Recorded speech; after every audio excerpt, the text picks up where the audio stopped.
Assalamualaikum, jumpa lagi dengan Pak Mul di YouTube channel Pak Mul.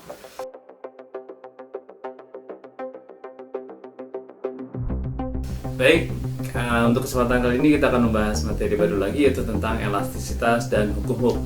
Nanti kita akan bahas secara detail materinya, dan kemudian jangan lupa untuk selalu like, kemudian subscribe, komen, share sebanyak-banyaknya video ini ke teman-teman kalian. Dan pengucapan terima kasih dan selamat menyaksikan. Kita mulai pembahasannya tentang elastisitas dan hukum-hukum. Pembahasan awal di elastisitas dan hukum-hukum tentang modulus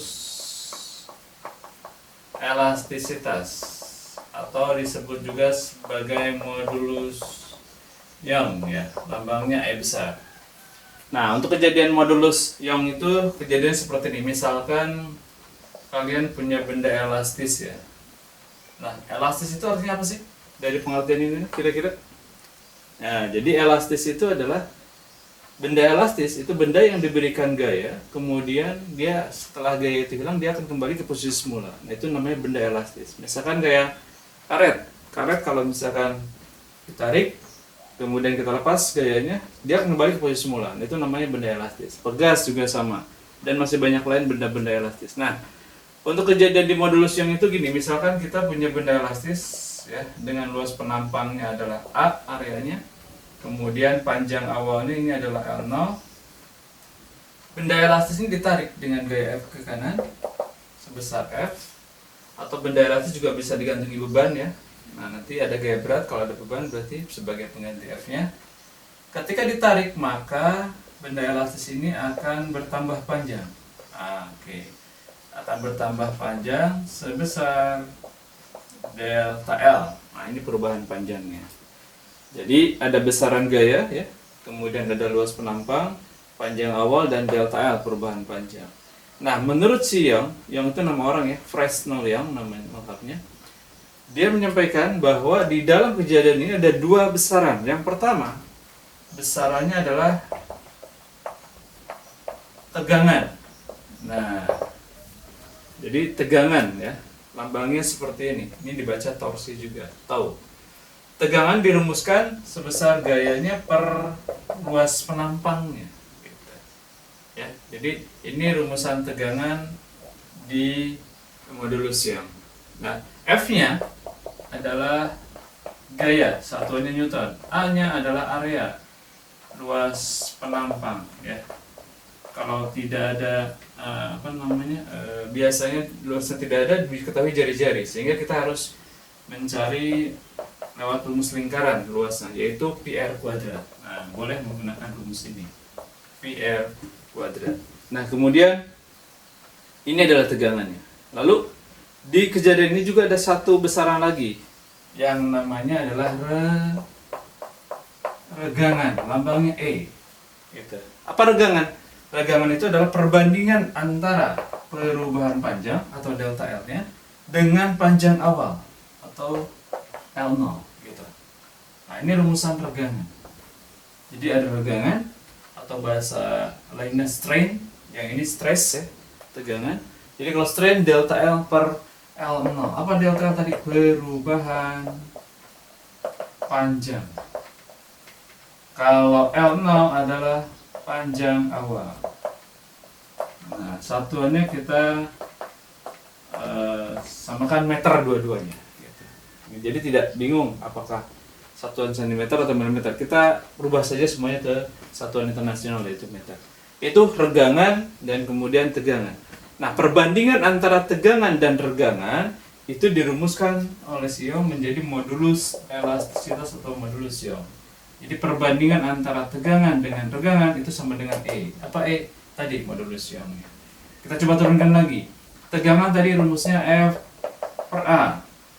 Regangan delta L per L0. Sehingga rumus jadinya apa?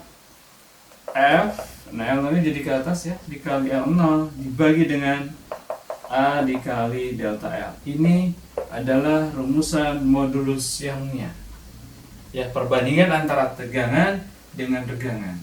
Nah, satuannya apa untuk modulus Young ini? Nah, kalau kita lihat satuan tegangan berarti Newton per meter persegi.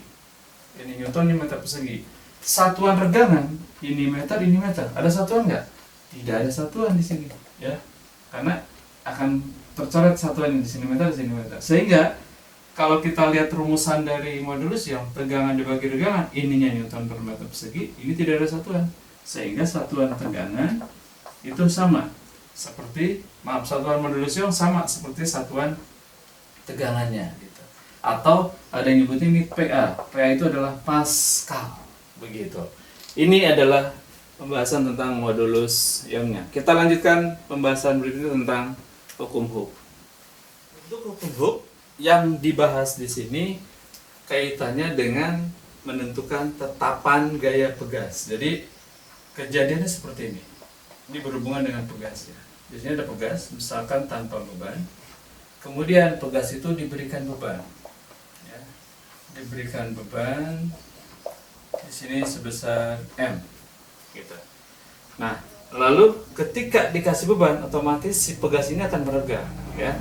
Nah, peregangan pegas ini kita nyebutnya sebagai delta X. Perubahan panjang dari pegas ini kita nyebut delta X. Sama seperti delta L tadi di modulus Youngnya ya. Nah, Hooke mengganti, si Hooke ini mengganti masanya ini mulai dari yang ringan sampai yang berat. Tentunya kalau masanya ringan, delta X-nya kecil. Kalau masanya diganti dengan yang lebih berat, delta X-nya akan bertambah besar. Sehingga diambil kesimpulan bahwa massa ini sebanding dengan perubahan panjangnya. Nah, ya, dari massa dengan perubahan panjang yang linear, maksudnya sebanding, ternyata pegas itu punya yang namanya tetapan pegas atau K kita nyebutnya. Sehingga rumusan Hooke dirumuskan sebesar F sama dengan K kali delta X. Nah, ini rumus dasar dari hukum Hooke. Apa itu F? Seperti tadi, F itu adalah gaya atau Newton. Ketika F atau gaya tariknya nggak ada, ini bisa diganti dengan di sini muncul yang namanya mg atau gaya berat. Nah, boleh diganti di sini M kali G-nya ya, gravitasi. Gravitasi nilainya 10 atau 9,8. Lalu K itu adalah tetapan gaya pegas ya, satuannya Newton per meter. Delta X adalah perubahan panjang pegasnya gitu ya. Satuannya adalah meter. Jadi ini rumus dasar hukum Hooke. Jadi gaya yang terlibat atau yang terjadi di sini sama dengan K-nya dikali delta X. Jadi yang didapatkan adalah nilai K sekali lagi. Tetapan pegas. Tentunya kalau pegasnya diganti, dia akan punya nilai K yang berbeda gitu. Itu penjelasan tentang hukum Hooke. Di hadapan kalian sudah ada tentang susunan pegas. Ini materi lanjutan di hukum Hooke ya. Jadi pegas itu ternyata bisa disusun seri seperti ini ya. Atas bawah seperti ini nyambung, kemudian dikasih beban, atau disusun paralel. Jadi sampingan seperti ini paralel ya, atau ini juga paralel. Jadi ada beban di tengah, kemudian ini meregang, yang ini mampat. Nah, perbedaan mendasar antara seri dengan paralel, selain bentuk susunannya seperti ini, itu sebenarnya ada kelihatan dari perubahan panjang masing-masing pegasnya. Jadi ketika ini dikasih beban, maka perubahan panjang yang di sini, yang di bawah, yang K2 itu lebih panjang delta X-nya daripada yang di atas. Sedangkan kalau paralel, ya, delta X1 dan delta X2 masing-masing pegas ini akan sama. Kenapa? Dikasih beban yang sama di tengah-tengah, sehingga ini memanjangnya atau delta X-nya akan sama. Tadi ini delta X-nya berbeda. Nah, itu perbedaan mendasarnya. Ini pun sama. Delta X yang ini meregang, nambah panjang, ini adalah nambah pendek gitu. Itu perbedaan mendasar antara seri dengan paralel. Lalu yang kita hitung apa di sini? Jadi yang dihitung adalah K totalnya. K total dari rangkaian ini. Kalau kita lihat, ini susunannya seri. K totalnya untuk seri itu dirumuskan 1/K seri sama dengan 1/K1 tambah 1/K2. Nah, ini rumusan untuk K total untuk seri. Oke. Nah, kemudian yang paralel dengan susunan seperti ini, totalnya K paralelnya adalah K1 ditambah K2 ditambah seterusnya kalaupun paralelnya banyak gitu. Jadi paralel ditambahkan langsung, sedangkan yang seri diseperkan. Ini Beda dengan rangkaian hambatan dulu yang pernah kalian pelajari di SMP ya. Jadi sekali lagi seri seper, kemudian paralel adalah tambah langsung. Lalu bagaimana kalau ada susunannya, ada paralel dan seri digabung? Misalkan kejadiannya seperti ini. Saya coba buat contohnya. Ya, di sini ada pegas, misalkan ada 3 buah pegas di atas. Lalu di bawahnya ditambah pegas lagi, ada 2. Lalu di sebelah sini dikasih beban. Misalkan konstantanya dianggap sama lah ya. K-nya dianggap sama semua, senilai K-nya misalkan 100 Newton per meter. Pertanyaannya, berapakah total rangkaian ini? Kalau kita lihat di rangkaian ini, berarti ada paralel di atas dan ada paralel di bawah. Setelah itu diserikan.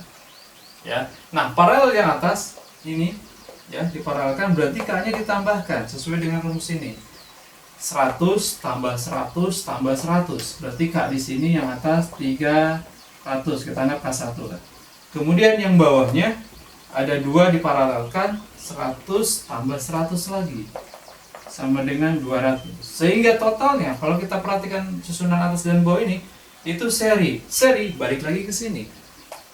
Itu rumusannya seper ya. Jadi seper K totalnya di sini sama dengan seper 300 tambah seper 200. Penyebutnya 600. Ya di sini berarti 2 tambah 3, 5 per 600. Nah, berarti K totalnya kita balik, ini kan seper ya, yang kita carikan K-nya. Berarti 600 dibagi 5 sama dengan berapa? 120 Newton per meter. Nah, ini kita mendapatkan nilai K totalnya seperti ini. K total ini yang kita masukkan ke rumus tadi yang F sama dengan K delta X. Nah, K ini kita masukkan nilainya 120 ke sini. Entah yang dicari delta X, entah dicari F, itu tergantung soalnya. Nah, ini adalah penjelasan tentang susunan pegas dan penjelasan total semuanya tentang elastisitas dan hukum Hooke. Jadi, saya pikir untuk materi ini soal mudah. Silahkan kalian pelajari lagi, direview lagi video-video sebelumnya atau yang tadi itu.